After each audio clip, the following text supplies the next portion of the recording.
Guys നമ്മളങ്ങനെ സ്വിഗ്ഗി ഇറങ്ങാൻ വേണ്ടിയിട്ട് ബാഗൊക്കെ കയറ്റി വെച്ചിട്ടുണ്ട്. വൈകിട്ടാണ് നമ്മൾ ഇറങ്ങുന്നത്. ഒരു 6 മണിയായപ്പോഴത്തേനും ഓണാക്കിയിട്ടുണ്ട്. അതിന് മുമ്പേ ഞാൻ ഉച്ചയ്ക്കൊന്ന് ഇറങ്ങിയായിരുന്നു. ഒരു 1.5 മണിക്കൂർ ലോഗിൻ ചെയ്തപ്പോഴത്തേനും ഓരോ ഓർഡറാണ് കിട്ടിയത്. പിന്നെ ഞാൻ ഓഫാക്കി ഇങ്ങ് പോകുന്നു. അപ്പോൾ എൻ്റെ ഷിഫ്റ്റ് വരുന്നത് വൈകിട്ട് 6:30 തൊട്ടാണ്. അപ്പോൾ ഞാനൊരു 6 മണിയൊക്കെ ആകുമ്പോഴത്തേനും തന്നെ ഓണാക്കും. അപ്പോൾ നമ്മൾ ഓൺലൈൻ ആക്കിയിട്ടുണ്ട്. നമുക്കിനി ഓർഡർ വരുന്നോണം വരെ വെയിറ്റ് ചെയ്യും.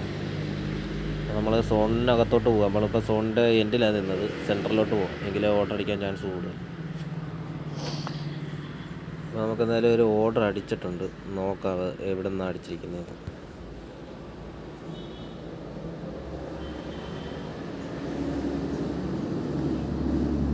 ₹37 വന്നു.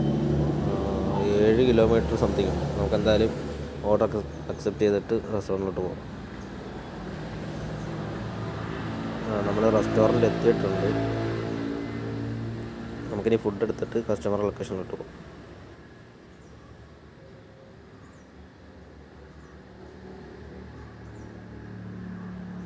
അങ്ങനെ നമ്മളത് കൊടുത്തു കഴിഞ്ഞപ്പോഴത്തേന് അടുത്ത ഓർഡർ നമുക്ക് അടിച്ചിട്ടുണ്ട്. 3ാമത്തെ ഓർഡറാണ് നമ്മുടെ. അത് ₹22 അടിച്ചത്. KFC നമുക്കപ്പോൾ നേരെ KFCയിലോട്ട് പോകും. നമ്മൾ ആ KFCയിൽ ഓർഡർ കൊടുത്തതിന് ശേഷം എനിക്ക് വീണ്ടും ഒരു ഓർഡർ അടിച്ച്. അത് ₹40 ഓർഡറാണ്. അതിൽ ₹20 ടിപ്പാണ്. കാരണം ഇത് 3 കിലോമീറ്ററേ ഉള്ളൂ. അപ്പോൾ നമുക്ക് 5 കിലോമീറ്റർ വരെ നമുക്ക് ₹20 കിട്ടത്തുള്ളൂ. അങ്ങനെ അത് കൊടുത്ത് കഴിഞ്ഞപ്പോഴത്തേന് നമുക്ക് അടുത്ത ഓർഡർ വന്നു. അത് ₹32. എല്ലാം ചെറിയ ഓർഡറാണ് കേട്ടോ വരുന്നത്. നമുക്കെന്തായാലും റെസ്റ്റോറൻറ്റിൽ പോവാം, അത് കൊടുത്തിട്ട് വരാം. അത് കൊടുത്തു കഴിഞ്ഞപ്പോഴത്തേന് എനിക്കൊരു ₹71 ഓർഡർ അടിച്ചിട്ടുണ്ട്. അതും ₹30 ടിപ്പാണ്. അങ്ങനെ അത് അക്സെപ്റ്റ് ചെയ്തിട്ട് നമ്മൾ കൊടുത്തു. അപ്പോഴത്തേക്കും നമുക്ക് 5 ഓർഡർ ആയിട്ടുണ്ട്. നമുക്ക് ഫസ്റ്റ് ഇൻസെൻറ്റീവ് പൊട്ടിയിട്ടുണ്ട്. അപ്പോൾ ₹55 ഫസ്റ്റ് ഇൻസെൻറ്റീവ് വരുന്നത്. 5 ഓർഡർ ₹168 ഇപ്പോൾ നമ്മൾ ഓടിയിട്ടുണ്ട്. പ്ലസ് ₹55. നമുക്ക് അടുത്തൊരു ഓർഡർ അടിച്ചിട്ടുണ്ട്. അത് ലോങ് ഓർഡറാണ്. 1.5 ഓർഡറായിട്ട് നമുക്കത് ട്രിപ്പ് കിട്ടുന്നത്. അപ്പോൾ 140 ഓർഡർ അടിച്ചിരിക്കുന്നത്. അങ്ങനെ ഇരിക്കുമ്പോഴത്തേനാണ് അത് ഒരു പൊറോട്ട മാത്രമേ ഉള്ളായിരുന്നു ഐറ്റം. അപ്പോൾ ₹111 ക്യാഷ് ഓൺ ഡെലിവറിയാണ്. അപ്പോൾ എന്തായാലും ഇത് കസ്റ്റമർ എന്തോ ഒരു അബദ്ധത്തിൽ ഓർഡർ ചെയ്താകാനാണ് ചാൻസ്. അതുകൊണ്ട് ഞാൻ എന്തായാലും കസ്റ്റമറെ വിളിച്ചപ്പോഴത്തേനും അവർ പറഞ്ഞത് ഓർഡർ ക്യാൻസൽ ചെയ്യാൻ വേണ്ടിയിട്ടായിരുന്നു എന്നൊക്കെ പറഞ്ഞു. അങ്ങനെ ഞാൻ ഒരു പൊറോട്ട ഉള്ളായിരുന്നു ബില്ലിനകത്ത്. ₹111 എന്തായാലും ആരും പൊറോട്ട വാങ്ങത്തില്ല, ഒരു പൊറോട്ട. എന്തായാലും നമുക്കത് ₹140 ഓർഡർ അടിച്ചിരിക്കുന്നത്. അങ്ങനെ കസ്റ്റമർ കെയറിൽ വിളിച്ച് അവർ കസ്റ്റമറെ വിളിക്കട്ടെന്നൊക്കെ പറഞ്ഞിട്ടുണ്ട്. നമുക്കെന്തായാലും ഓർഡർ ക്യാൻസൽ ആവുമോ നോക്കാം. അങ്ങനെ ഞാൻ ടിക്കറ്റ് ഇട്ട് വെയിറ്റ് ചെയ്യുമായിരുന്നു. ഒരാൾ അസൈനായിട്ടുണ്ട്. അപ്പോൾ അവരെന്തായാലും നമുക്ക് ഈ ഓർഡർ ക്യാൻസലാക്കി തരും. അങ്ങനെ നമുക്ക് ആ ഓർഡർ ക്യാൻസലായിട്ടുണ്ട്.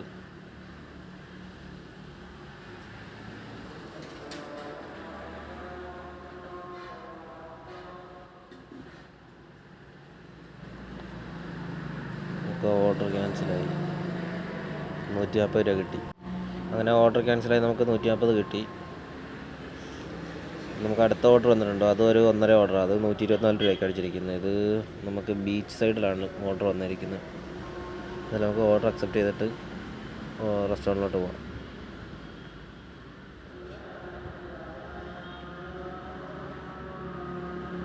ഒന്നര ഓർഡറാണ് നമുക്ക് ആ ഓർഡർ ക്യാൻസൽ ആയതുകൊണ്ട് അതിൻ്റെ നമുക്ക് ട്രിപ്സ് ഏണിങ്ങിനകത്തിൽ അത് കാണിക്കത്തില്ല, നമുക്കത് കൂട്ടത്തില്ല. അപ്പോൾ നമുക്കെന്തായാലും റെസ്റ്റോറൻറ്റിലോട്ട് പോകാം. നമ്മൾ ആ ബീച്ച് സൈഡ് ഓർഡർ കൊടുത്തിട്ട് തിരിച്ച് വന്നപ്പോഴത്തേനും നമുക്ക് വീണ്ടും അടുത്ത ഓർഡർ വന്നിട്ടുണ്ട്. അത് ₹97 അടിച്ചിരിക്കുന്നത്. എന്തായാലും അതെടുത്തുകൊണ്ട് പോകാം. അങ്ങനെ ആ ഓർഡർ കൊടുത്തപ്പോഴത്തേന് 11 മണി ആകാറായി. ഞാൻ 11 മണി വരെയാണ് സാറ് നിൽക്കുന്നത്. ഇനി ചെറിയ ഓർഡർ വല്ലതും കിട്ടുവാണെങ്കിൽ നമുക്ക് എടുക്കാം, ഇല്ലെങ്കിൽ വേണ്ട. അപ്പോൾ ഒരു ഓർഡർ കൂടെ കിട്ടിക്കഴിഞ്ഞാൽ നമുക്ക് സെക്കൻഡ് ഇൻസെൻറ്റീവ് കിട്ടും 115. ചെറിയ ഓർഡർ ആണെങ്കിൽ മാത്രമേ എടുക്കത്തുള്ളൂ. നമുക്ക് അടിച്ചിരിക്കുന്ന ലോങ്ങാണ്. അപ്പോൾ ഇത് ഓപ്പോസിറ്റ് സൈഡാണ്. ഇത് നമുക്ക് നഷ്ടമാണ്. തിരിച്ച് വരുമ്പോഴത്തേന് അത്രയും പൈസ ഉണ്ടാവും. അതുകൊണ്ട് ഞാനത് ക്യാൻസൽ ചെയ്ത് ഡ്യൂട്ടി ഓഫാക്കി. അങ്ങനെ പിറ്റേ ദിവസം ആപ്പ് നോക്കുമ്പോഴത്തേനും നമുക്ക് ₹55 ഇൻസെൻറ്റീവും കയറിയിട്ടുണ്ട്. ടോട്ടൽ നമുക്ക് ഓർഡറും കാണാം. ലാസ്റ്റത്തെ ഒരു ഓർഡർ ക്യാൻസലാക്കി. ലാസ്റ്റ് ഇൻസെൻറ്റീവ് 55 ചേർത്തിട്ട് നമുക്ക് ₹657 കിട്ടിയിട്ടുള്ളത്. അതിനകത്തിൽ ₹150 പെട്രോൾ ചിലവായിട്ടുണ്ട്.